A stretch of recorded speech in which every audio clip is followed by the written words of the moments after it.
Welcome to the BuildHERS Club podcast. We're here to bring you real conversations and fresh insights from a woman's perspective in the construction industry.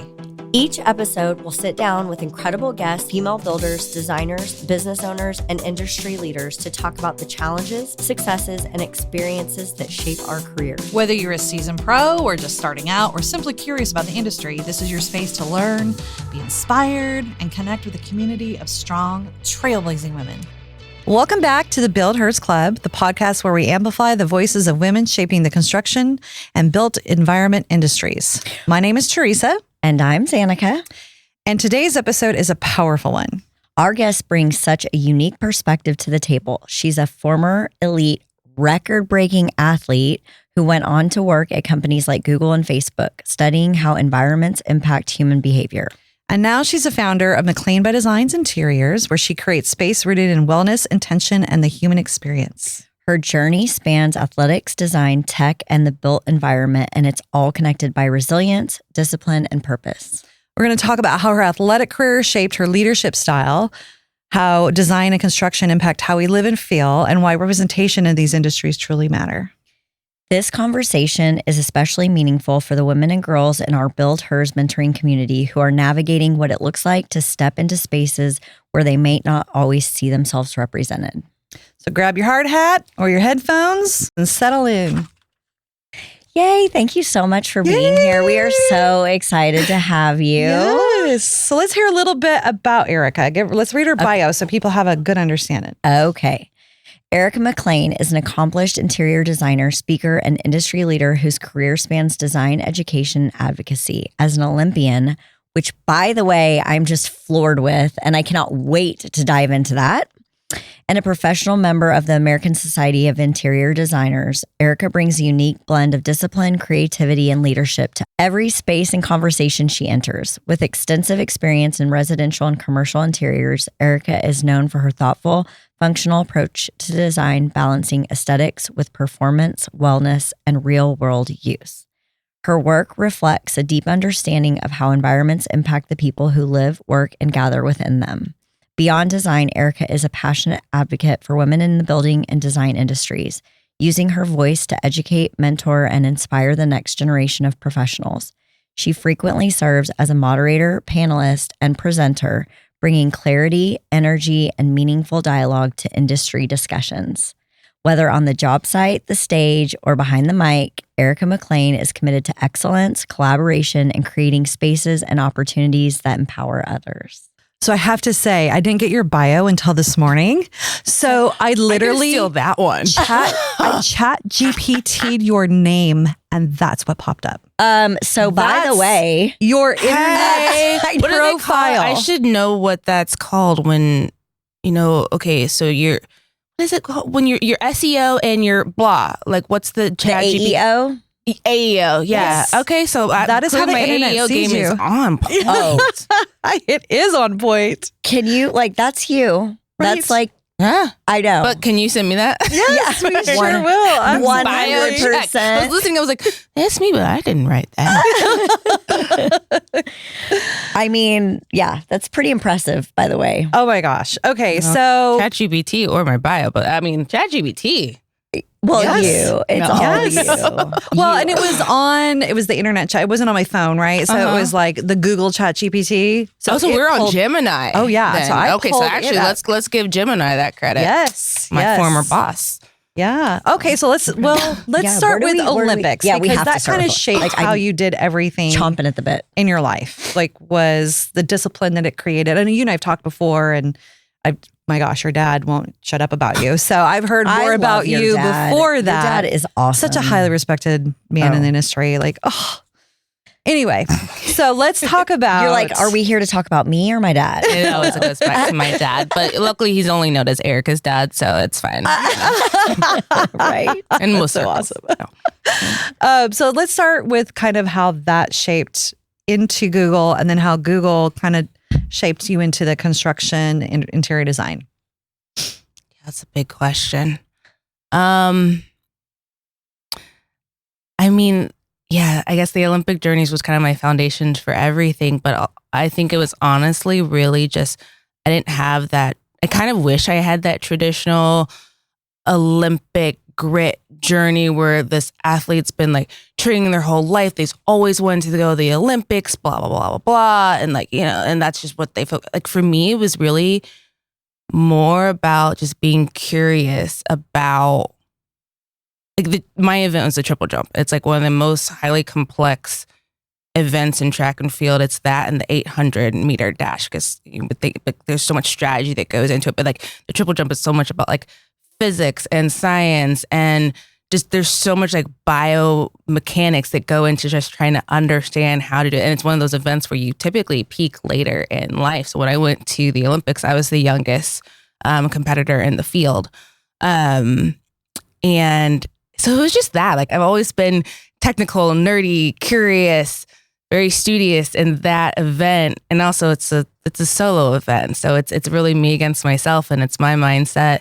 And I was such a quiet, nerdy introvert growing up, that it gave me a space to kind of like nerd out and study and focus and you also have to be creative in doing it. And the triple jump also reminds me of my first love, which is gymnastics. And that's how I got into it. Actually, I had no idea what the triple jump was, but in high school, freshman year, I saw the jump team practicing, and what they were doing looked like split leaps. And I was like, ooh, I got so excited because I still love to do a good split leap, even today. And so I was like, Mommy, I want to try that. Anyway, so yeah, my background is like curiosity, creativity, and then what I got to do. So like, yes, I made the Olympic team. I was also sponsored by Nike. And part of that was being a global brand ambassador and also product and shoe designer for them. So actually getting to go in their labs and learning kind of the ins and outs of the technical things of how, fabrication is done, how shoe design is done, there's so many technical details. Is that where your bug of design started? I've been doing art since elementary school and like winning art competitions and things like that. I've always just been a little creative. My mom has no idea where I got it from. Well, I think she realized my grandmother was also a creative and very talented artist. And art was also, again, I think that's that being able to be alone with myself, just creating and curating. And that's just something I've always gravitated towards. So, but yeah, I think it got me really interested in the experience with Nike, got me really interested in like just the tenets of entrepreneurship and commercial creation and design and production and what that process looks like at scale when you have to be part of a design collaboration team, and also all the technical components that go into it. So, yeah. And I'll be honest, like because of my athletic background, I didn't get a chance to do traditional college internships. I was spending my summers in Europe, being in a different country like every 3 days for 2 months sometimes. So that didn't leave any room for like that traditional technical industry training when you go to apply for a job and everyone's looking for you to have some real world experience already at the thing. And I'm like, well, so I had to learn how to translate my athletic experiences, which is so much about the tenets of entrepreneurship, learning how to fail repeatedly and learn from those failures and grow and just have tenacity and just discipline and rigor. And I, as much as I would also try to communicate that story and help people do the translation of what elite athletes bring to the corporate table, it was either they were really interested in me, but only for sports roles. So actually the first time I applied to Google, they were like, oh, we really like you. Would you want to go work for our like Google sports team? I think it was YouTube sports. Well, Google owns YouTube. And I looked at it and it was like a team of like 6 guys in a New York office. And I mean, I did sports, but I'm not actually a sports fan. I just loved it for the nerdy technical aspects. So yeah, and it came down actually to I applied to Facebook after business school, and the hiring manager was a former D1, I think, crew athlete.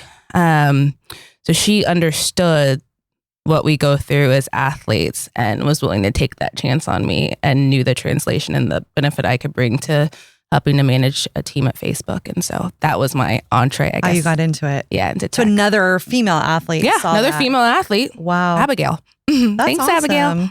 What an incredible experience, though. I mean, I don't know. When you're on the Olympic level, your dedication is got to be just 100%. I mean, you are up early, you're training, what you're eating, how you're sleeping. There's no time to play. You didn't really probably get much of like what people consider traditional college, right? You didn't get to do any of that. Yeah, it's because you were so dedicated to your craft. Yeah, and I didn't get to do any of it, but honestly, I think for me, I grew up with like really severe social anxiety, like would hyperventilate and pass out in like public settings, and I would start just running to the bathroom, but then I would like hit my head on the toilet or the sink or something and get a concussion. So my doctor was like, "You are rivaling like an NFL player in the number of concussions, so we're gonna have to put you on medication." Wow. And it worked out because then for college, my freshman year, my doctor was like, "She cannot handle having a roommate." So I was able to get permission. I got a single dorm room all to myself. I even had a sink in my room. I had 2 closets, great for my wardrobe. Which we're going to talk about later. Yes, we are. And I had permission to eat my lunch in my room, which normally you were not supposed to take your food out of the dorm. Anyways, I was a hot mess. So anyways, I kind of forgot the question. No, it's just like, I mean, when, you hear when people are interviewing Olympians and all the work that they've had to put in. I mean, that's a lot of dedication. That's a lot. Yeah.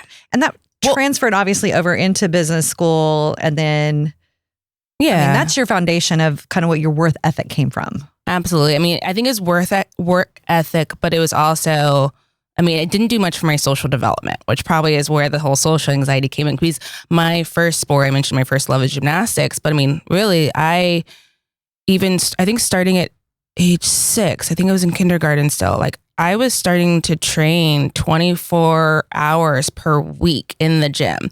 My mom would have to take me to gymnastics to train before school. Then you go to elementary, you start at like school, what starts at 8:00 in the morning and then you get home from school, eat a quick like early dinner for me. And then I was back to the gym. And sometimes I wasn't, and then we had time to do our homework at the gym. And at my level, I was always the youngest. So like I was me and a bunch of more like middle school and high school girls talking about stuff I didn't understand and probably had no business overhearing. And so I missed like all the kids' birthday parties because I was on the road, like training and competing. I would spend my summers at then Bella Caroli, one of the most elite gymnastics coaches in the world. I was spending my summer at his ranch in New Waverly outside of Houston. So like I didn't have a normal upbringing. So yes, it was dedication, but is it something you wanted to do? Well, and yes, I absolutely wanted that for me. I was the one driving my parents to do all of that. And fortunately for me, because you do hear those parents, like it's the parents that really want this more. Dance moms, that's all I can think. Dance moms, cheer moms, football dads, all all the things. Yep.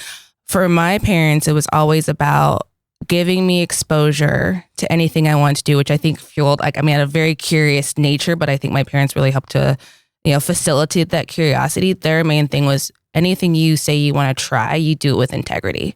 Like you don't just dabble in it and quit. Like you sign up for a season, you commit to the season.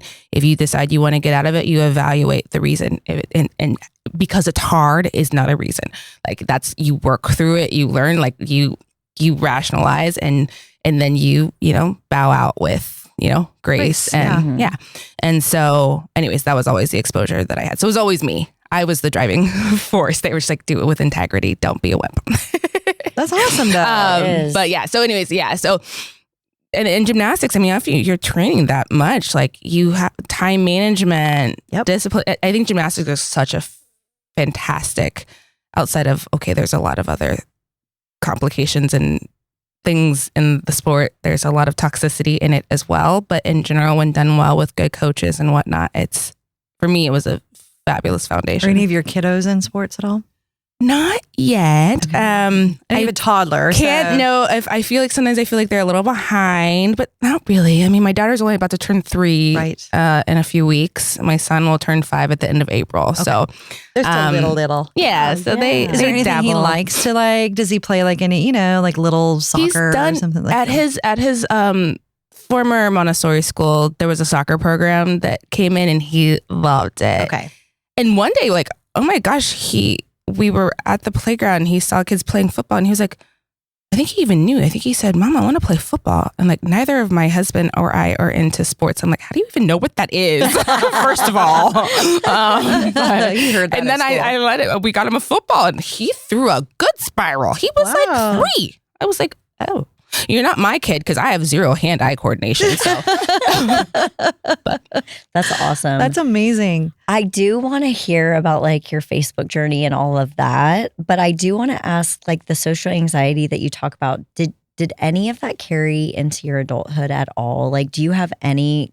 Like, I would never know that. Never. When we're in PWB together, and yesterday you put on an entire program. Like, I would never have known in a million years that you had any social anxiety. So do you have that like daily, or I mean, do you mind sharing or being vulnerable? Oh, I'm always vulnerable. Sometimes too vulnerable. You just tell me to shut up. We love that. But help others not feel so alone. No, I mean, definitely was in a lot of therapy for it. As I said, I was on medication for it, anxiety medication. And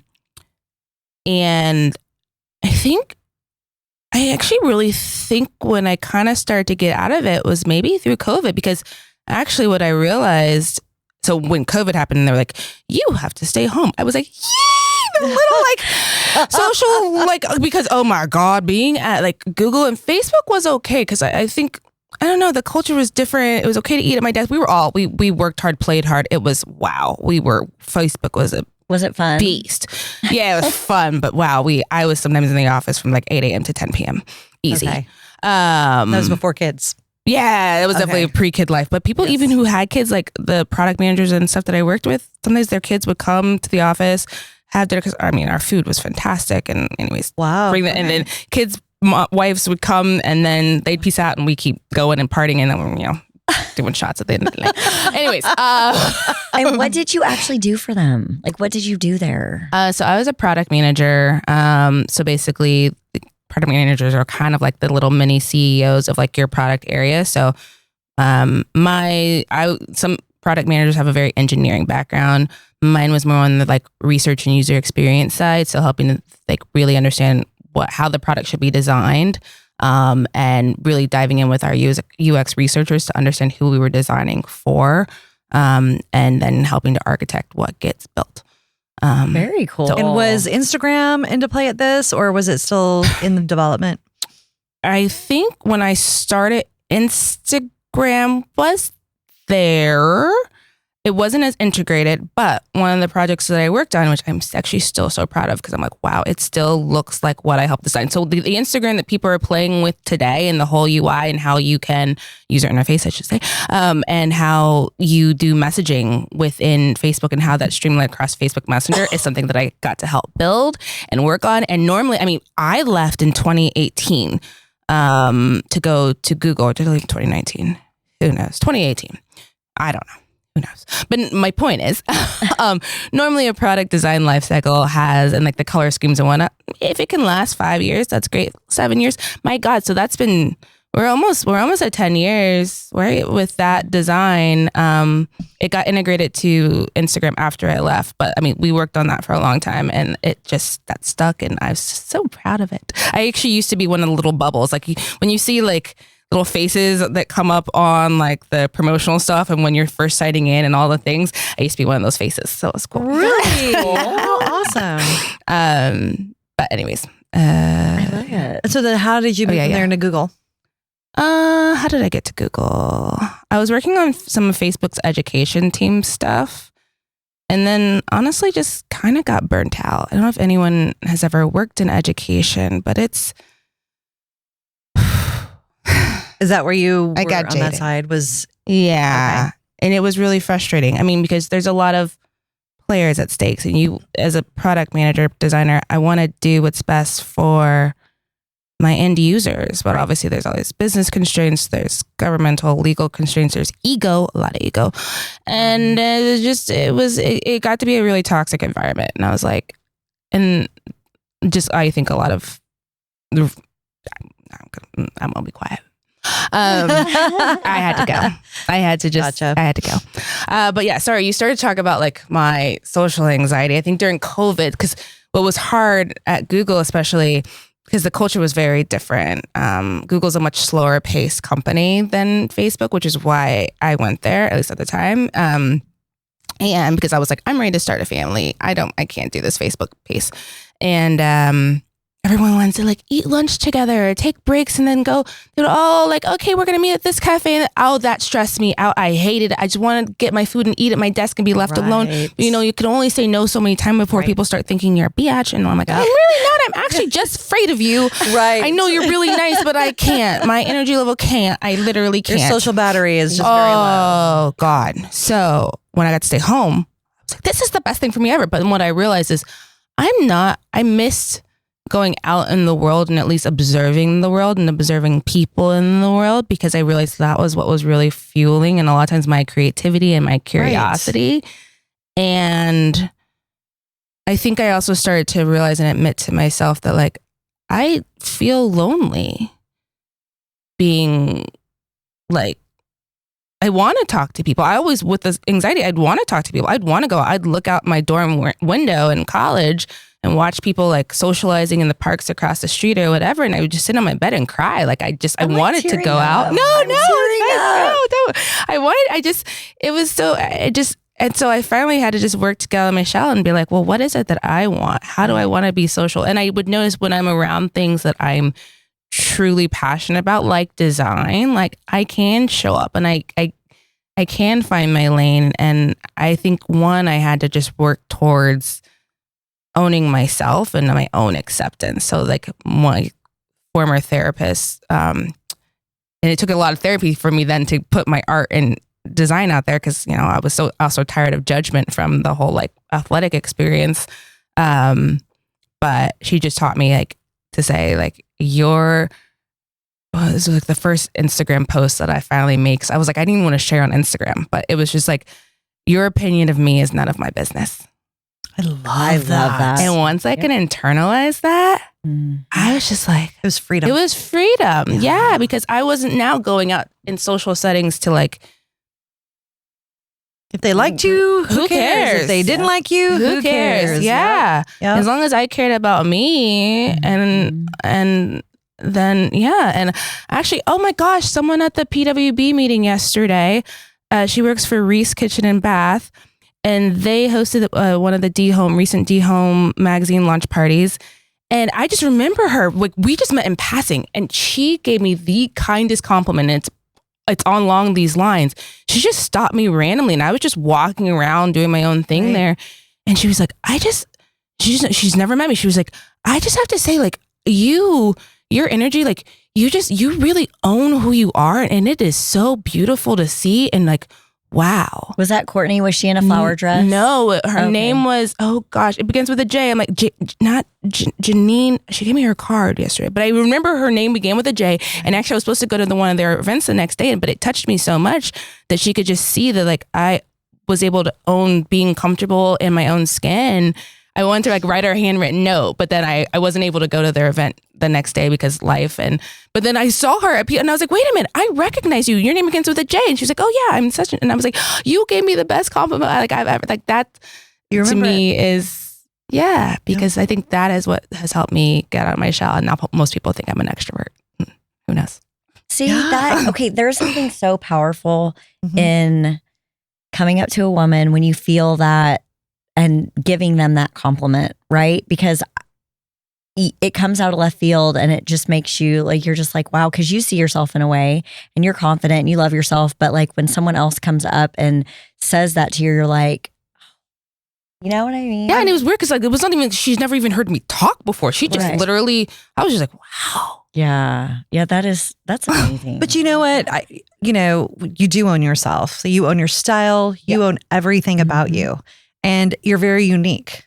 And you stand out in a room because of who you are. And the first time I met you, I remember your dad coming up to me and he said, hey, my daughter's getting in this business. I'm going to send her to the PWB. If you'll just take her under your wing. Yeah. That's literally what he told me. There was no wing taking. No. I just want y'all to know that. I didn't even have to wing take. We Erica talked. Doesn't need, she does not. Erica doesn't need a wing. No. I need you. First of all, you were the first place I always looked for. Are you kidding me? I needed that little anchor. So you were my anchor. Oh, well, that's you awesome. Definitely were. Are you serious? Now kind of hearing the story, that's amazing to hear. But I'm just never in a million years would I have thought that you had ever had any social anxiety. Never. You just own who you are. And very few people have the ability to do that. I think one of the hardest things you could do is look at yourself in the mirror and tell yourself, that you love yourself. And that has been it's on my vision board of give yourself grace. Love yourself, love your mistakes. That's such a hard, I'm enough every day. Yeah. That's a really, and I think we struggle with that through our entire life. That's literally my vision board thing, because that's something I struggle with. And people, I don't think women specifically understand that even the most self-assured people that walk in a room at one point or still have, these things that we deal with, these struggles. For sure. This episode is sponsored by More Supply Duncanville, a trusted name in plumbing solutions across Texas. Whether you're managing a job site, running a business, or dealing with last-minute challenges, More Supply Duncanville is there for their contractors when it matters most, especially in those pinch point moments when time is tight and answers are needed fast. From pipes, valves, and fittings to essential products that keeps jobs moving, their locally stocked inventory and knowledgeable teams help you stay on schedule without missing a beat. Visit moresupply.duncanville.com to learn more. More Supply Duncanville, dependable service and built for the trades. I think it's amazing. I always thought you had more confidence than, and I mean, when I saw you at the, don't you love that people are like, she didn't need a wing. Well, then she was at the Sunbelt Builder Show. Oh, that was terrible, wasn't it? Oh, I will never step foot back at that Builder Show ever. And let's talk about yesterday. I'm walking that room. She owned it.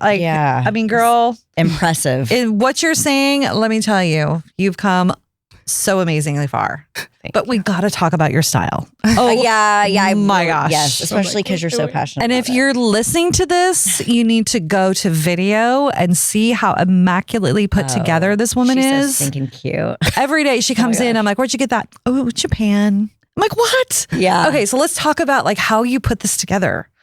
Of this. We will talk about your job and your company. We'll get there. Yes. Well, just a little input. I think fortunately when I look at people are like, well, tell me about your style. And I'm like, I don't really know. I think if people are like, I guess I just call it artisan, and I don't see it actually as styling. For me, it's all design.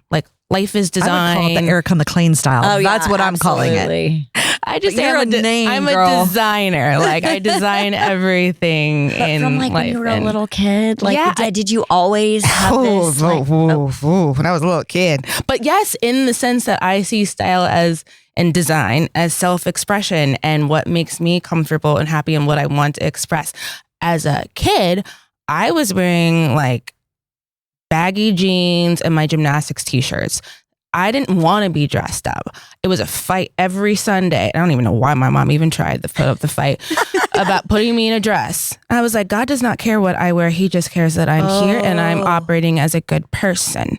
And so I'm going to show up in my jean shorts and my t-shirt at church, and you're going to be okay. This was me five years old. Yep. It was a fight every Sunday, and most times, she lost. Let's be clear, but that was just me putting my foot down on what I want to wear. And then I did start trying to explore dresses and being more creative because people just really knew me as a tomboy. I started to be interested in more creative expression with how I dressed in high school, but people would kept pulling out, like back then we had, the disposable cameras and whatnot. And like everyone would want to take pictures like, oh my God, Erica's in a dress. And like the world would stop. And, my anxiety could not take like, that. I don't want to be the center of attention at all. So I just stopped trying. But then college, no one knew me. Right. I could do whatever I wanted and be whoever I wanted. And so, I think dressing has always just been a form of self-expression. I think even when you choose to like not dress, but you're doing it consciously and with intention, that's style. Right. And that's you. And so anyways, but for me, I think with all things design, I love things that are just bespoke and artisan and storied. I think almost every piece that I buy, everything has a story to it. Like I like to know the hands that made it, who the original artist was, the origin of it, the material, like that all matters to me. So like all my favorite clothing designers, my top 5, I should say, are Japanese. 2 passed away in 2023 within like a month or 2 from each other. And I'm like, were you guys secret lovers? Like, how did that happen? Because one was a man, one was a woman. Issey Miyake is my number 1 favorite. Hanamori, number 2. Anyways, he or she? He is Issey Miyake. Yeah, that's my perfume forever. Oh, really? It's been around for a million years, but I love it. Yeah, Issey's clothes from the 70s are my favorite. 70s, 80s-ish. These are, this is Comme des Garçons, which is by another Japanese, like female designer, actually. But yeah, these I found in Japan. But so give us a story on that. You said every piece tells a story. Oh, yeah. So what story? Give me the story for this. This one is just a jean jacket with this guy named Danny. He's in North Carolina. Danny, I'm so sorry I'm blanking your last name right now. But if anyone wants to know Danny, let me know. He's an artisan with like all things denim. I think he used to work for Wrangler and he still has access to like all of their remnant fabrics. And I mean, he literally is doing like everything from like wall art to bags to like, I walked in like, cause I was just sourcing for a client in North Carolina and this cute little jean jacket. And honestly, it doesn't even have his logo on there yet. He needs to send me the logo. I was just like, he had just finished it and I was like, that's mine. I was like, I could style it in so many ways. Look off the shoulder. It's a little crop thing. I can do whatever I want with it. I love it. And it's like the material and like the way he does the pleating. It's just fun. And like, so I'm just hanging out with him. And he literally just finished making this. And like, I love supporting individual artisans. And this is one of a kind. And it's mine. And then like this little jewelry piece is a sister duo. Their company's Andra Neen. They design things. Our design team is in Mexico City, and their grandmother actually used to design for Frida Kahlo. I was like, that's insane. Anyways, the sisters live in New York now, but anyways, yeah. So literally, like, I don't know, every piece tells a story, and it's fun, and I love it. And I don't know, and I like the dress I wore for my wedding was like an 1890s like hand done tambour lace dress, and so I love vintage antiques.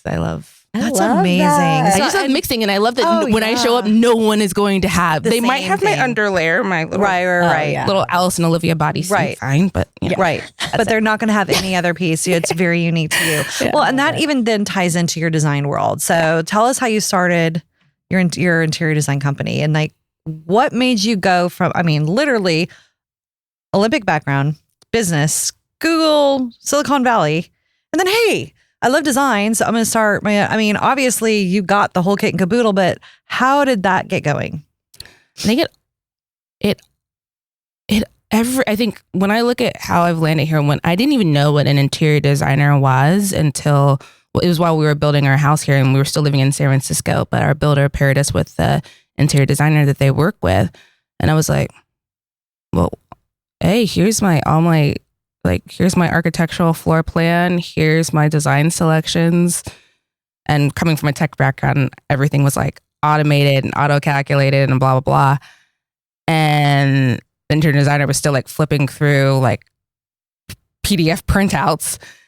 And she was like, whoa, can you show me your system? And I was like, yeah. And I was like, but can you tell me about your job and what you do? Because I'd never heard of that. Like I was helping to decorate people's homes and like really elite people in Silicon Valley. And I don't know, they must have known what an interior designer was, but it was a lot of times I was already mentoring their kids. The kids liked my style. They're like, oh, like can you help do some spaces in our house? And it was just more interior decorating at the time. But when I learned what interior design was, I was like, oh, it's very different from just being a decorator, it's just a different craft. And some interior designers can also do decor as well. But yeah. So anyways. But they stick kind of within their niche, right? Kind of. I mean, let me just, so people who don't know, like when you're interior decorator, you're more doing soft finishes, the drapery, the sofas, the furnishings, the case goods, the rugs. When you can do interior design, you can do the architectural floor plan and layout and hard surfaces, the architectural surfaces. Okay. Lighting design can be part of it. Not all interior designers are also lighting designers. I happen to study lighting design as well. Okay, I'm glad you said it's more technical. It's a lot more technical. Because when I don't know anything about design, like really, I don't. I follow whatever the designer tells me to do in my job, right? So they design it, I do whatever she says or he says.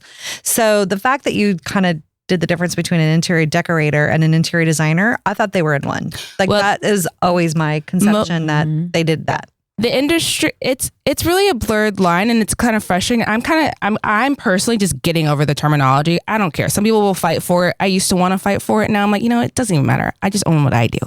But it's true. Most people just say they're interior designers. But that's just the term people use. Right. They don't use the term interior decorator.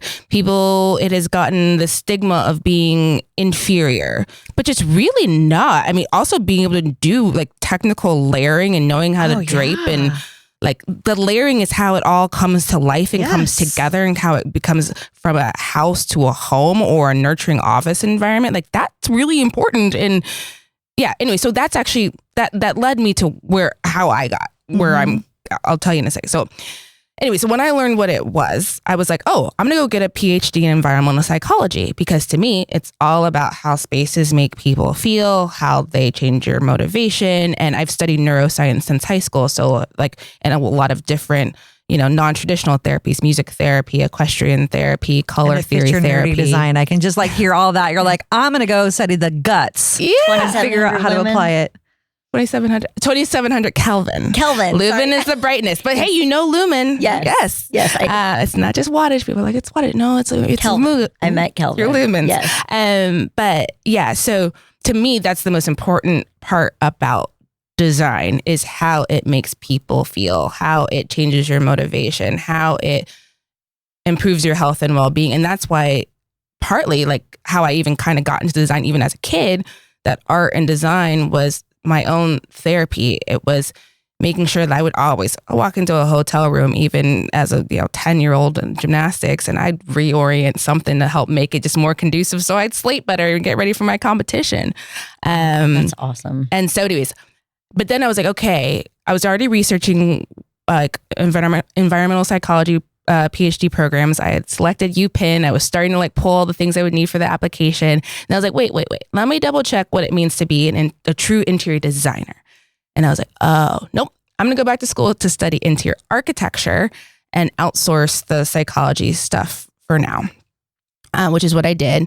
I went to back to school to UCLA for their interior architecture program, because for me, I look at architects like I did my software engineers when I worked at like Google and Facebook, where they can be wildly talented and do so many things, like technically, like in terms of like space planning and, all these, architectural details. But just because you can doesn't mean you should.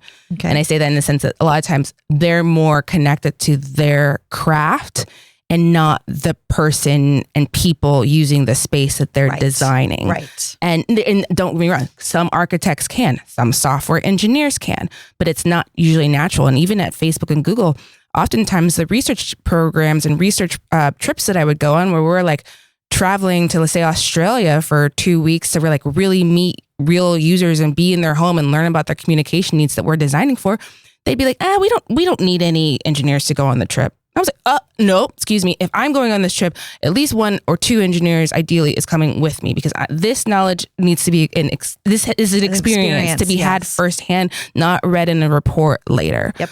You need to feel it. Yeah. Yes. Yep. And so But to do that and and I've also found to be a good thought partner to engineers, I also needed to understand, I didn't need to know how to write the code, but I need to know how to look through it. I need to understand our tech stack. Basically, I need to understand the constraints that they're under and the pressures they're under, and in a way, speak their similar language. So that's why I chose to go back to school for interior architecture, so I could do the same for architects. I'm not going to take over and do your floor plans for you, but I know enough in how the floor plans are done and technically created to question just the overall flow. Because when we talk about part of like neuroscience is wayfinding and making sure that the rooms are oriented in the right way and distances apart and the walkway, all the things, how you flow and walk through a space is so important in how you can live in that space. And sometimes architects aren't as close to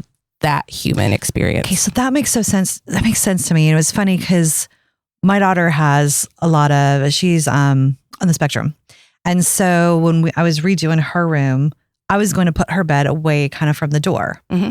And for her, she had to have view of that door. It made her feel safer, knowing what, and I never kind of grasped, because I don't know enough about any of that. So when we designed it, she was very much involved in it. It's like very green, very calming, lots of frogs, because that's kind of where it's kind of what she needed, that helps her relax in her room. But I'd never, so as you're talking and you take it from that neuroscience aspect, that do you work with a lot of special needs like parents that have, on the spectrum or neurodivergent? Yeah. Okay. I bet you're just amazing with that. No, well, yeah. And it's really all people. I mean, like you mentioned, there is a scale of neurodivergency, and I think it's about 30% of Americans are neurodivergent. So you got basically, and that can be a big range. So you have neurotypical people, you have neurodivergent people, but really what it comes down to, even if you are neurotypical, that's really, and what that's really about is like the sort of like components and experiences and sensory experiences and how they affect your specific kind of hormonal makeup. Like I tell people, like the easiest way I think to describe it, which I think almost everyone has experienced, is like sometimes you walk into a room and like your shoulders drop, you relax, you're like, you may not know why, but it's tuned for you. But that's a different person may walk into that exact same room and feel a little stressed, feel a little heightened, feel a little anxious, like, like little like clammy palms, because there's something about it. And it could be, a lot of times it's like fractal patterns, which are kind of repeating patterns in nature, but our bodies need that to basically kind of feel soothed and increase our dopamine levels, reduce our cortisol stress levels. It could be the lighting. It could be the colors. Maybe things are too energetic, or maybe it's the patterning. Because I could even see, I'm going to just say in this room, how close these panels are and how they're on high contrast. So you've got black on white. For someone who is neurodivergent, that simple high contrast can be too stimulating and distracting and kind of so. So it's things like that. It's patterning. Like when patterns are too close together, that's a very high kind of frequency, high energy pattern. And so have you ever walked in, Zanika, to like certain homes that, we're walking and doing, and like sometimes you're like, oh, I love this. And then sometimes you're just like, this isn't for me. Yeah. And I never looked at it from like a hormonal like any of that aspect. That's so, like, I'm fascinated right now. So I'm nerding out. I help homeowners with that, but also just other designers and business owners when they're designing a space. And that's, I think it's really beautiful when you find design teams that are open to collaboration. And I don't usually have to bring it up. When they hear my background, I'm actually working with another design team right now where they're doing the whole home. But there is, the young child is, very neurodivergent. And that's part of kind of their design impetus for the home. But they're like, whoa, can you help us with this one room? And it's just consulting. I'm not taking over their design. I don't own it. But if I can help others to like make better design decisions for their client, awesome. Not only does it help their homeowner, but it helps them. It's going to make them look really good because that child's going to love living in that room. And you probably feel like almost a special connection in that way because of your background. Yeah, I get to help people. Yeah. I am tearing up again. That is wonderful. Like, that's really cool. It is really neat. Okay, so when I think interior designers, because I've worked with a lot of them, it's never been on that level. Never. Well, I've never heard someone speak about that profession on this level. It's more scientific, I guess, kind of. But I think it's going there, and I think it needs to go there, honestly. And that's so I'm going to be launching a new company and adjacent to my design company that's going to be focused on that. So stay tuned. I'll be out this quarter. Yay. I love entrepreneurs too. Women entrepreneurs are amazing. Yeah. Right. But I do think there's an opportunity and a need for designers, real, true interior design. And I feel like it just needs a new name at this point, because the name interior designer it's just so...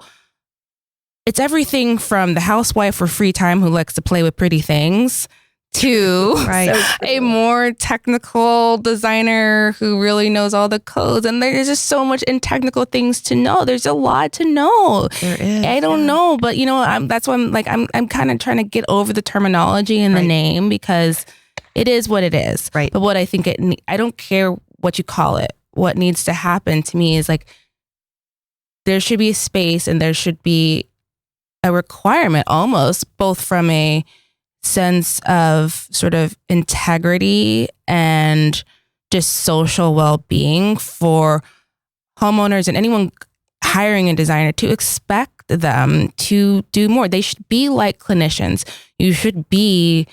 You should have the rigor of an engineer, an attorney, a medical professional, because there is so much know and so much impact you have. Like, you can literally make or erode marriages by how you design their home. You can help a child have better grades and social relationships and self-confidence and, less risk of eating disorders and, suicidal aspirations by having the right designed space for them, not something that they just fell in love with off Pinterest or out of the Architectural Digest magazine. Like, there's so much that goes into it, and it's not just look. A lot of times it's also cultural background, like what different images and things evoke for you, which no one would really know if they don't really dig into, because that's based on also your neurological makeup. Right.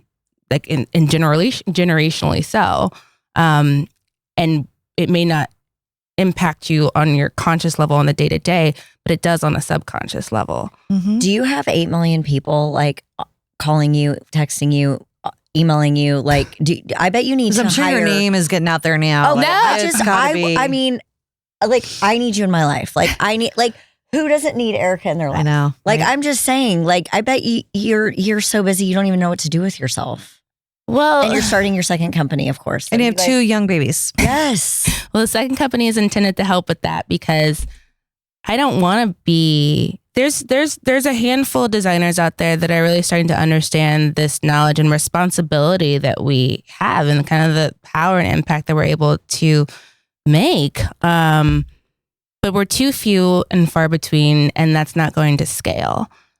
So this new company initiative is intended to help scale that, but also increase awareness, because no, I don't have people knocking down my door, because most people haven't even heard that there is a science to be had and understood with design. A lot of construction in 19 years, and I have not heard. This is my yesterday was a glimpse into it. Today is a bigger picture. It's still seen. I think there's a lot of like that. Maybe it started as kind of like hippy dippy woo woo. There wasn't a lot of science. There's been people who they read auras. I have done tuning fork therapy. It's actually beautiful. But I have to know about this. But the science right now, and it's really frustrating for me, but it's an opportunity for me, and I'm passionate about it. That I mentioned yesterday, there's over 500 peer-reviewed papers on measurable impact of design, like even like in hospitals. And that's why you're starting to see more hospitals actually do more investment in design and lighting and artwork programs, because especially children's hospitals. Yeah. When you have the right level of, for instance, fractal patterns, which can be leaves on trees. And it doesn't even have to be a line of sight to a real tree, but it can be artwork that mimics it like appropriately. But when you have just line of sight to the right level in its mid-D fractal patterns, people get out of the hospital faster. They stay in remission longer. You truly heal better because your body gets in a more hormonally balanced state, which allows it to heal. And so those insights and papers exist, but so far they're really kind of closeted in the very like academic spaces and haven't made it out to public knowledge. But I find it so exciting and fascinating when I talk to people and homeowners, just the average person, and like I see light bulbs go off. They're like, what? I never heard of this. This is a thing. Right. Like, oh, this makes so much sense. And like, so I want to figure out how to get that information out to people, and I want them hungry for it. What would you tell a young girl who wanted to go into design? Because today I learned a lot about design. I didn't know all of these aspects, right? So what would you tell somebody who has an artistic side or wants to get into something like this? What would you tell them? There's so many things I'd want to tell them. I think the first thing would just be embrace it.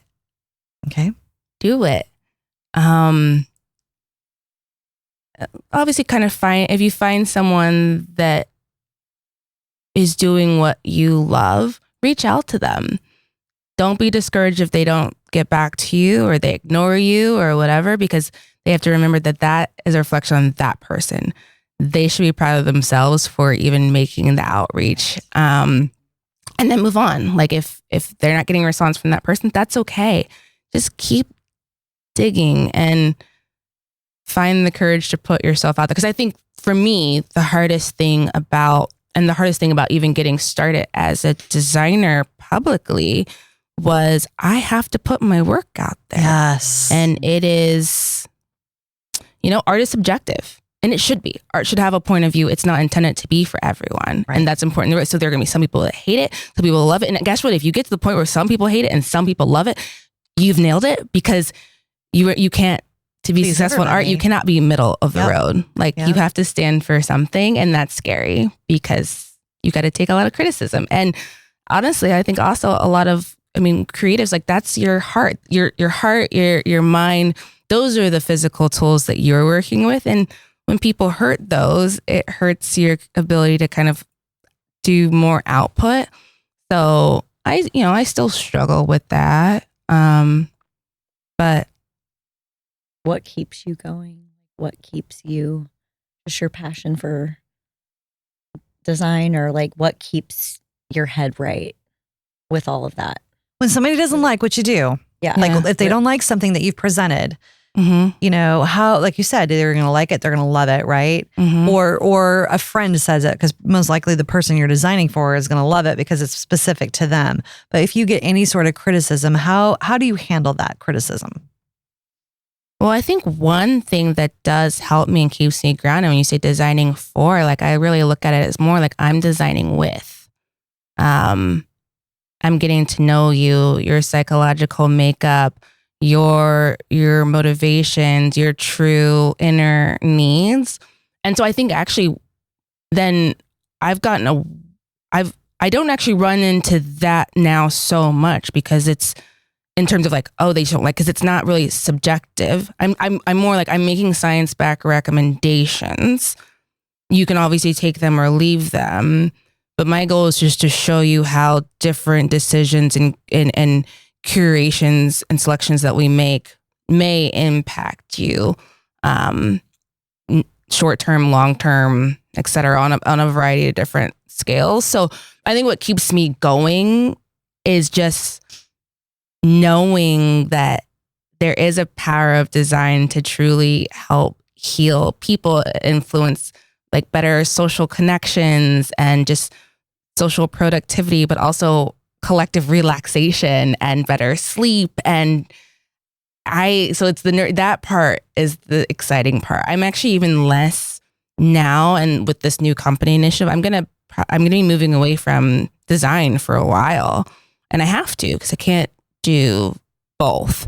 But I think I have a bigger mission, because how many designers do you know that can build software products, have been product managers, project managers, have a business degree and all these other little things. Background, not just an artistic. I just feel like I want to be a part of the industry so much, but I want to take the industry to the next level and help it scale and help it have more clinical rigor. Because I do think designers, even and decorators, really, there is so much, when they know how to tap into it, there's so much impact they can really have and really up level themselves and set them apart from the housewife that just likes to play with pretty things. Like their design will have a much bigger impact and opportunity and in a real beautiful way. And it doesn't mean you have to sacrifice. You could still get the exact design pretty much that you want, but with fine tuning and tweaks.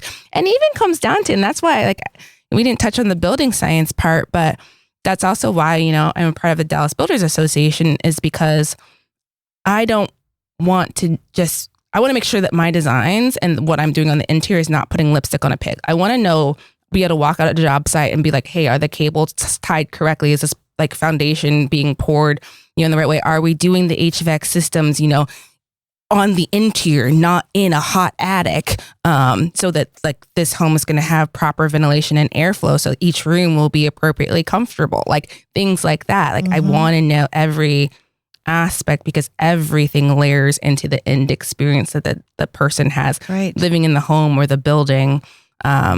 It's not just about the artwork and furnishings and drapes. Yeah.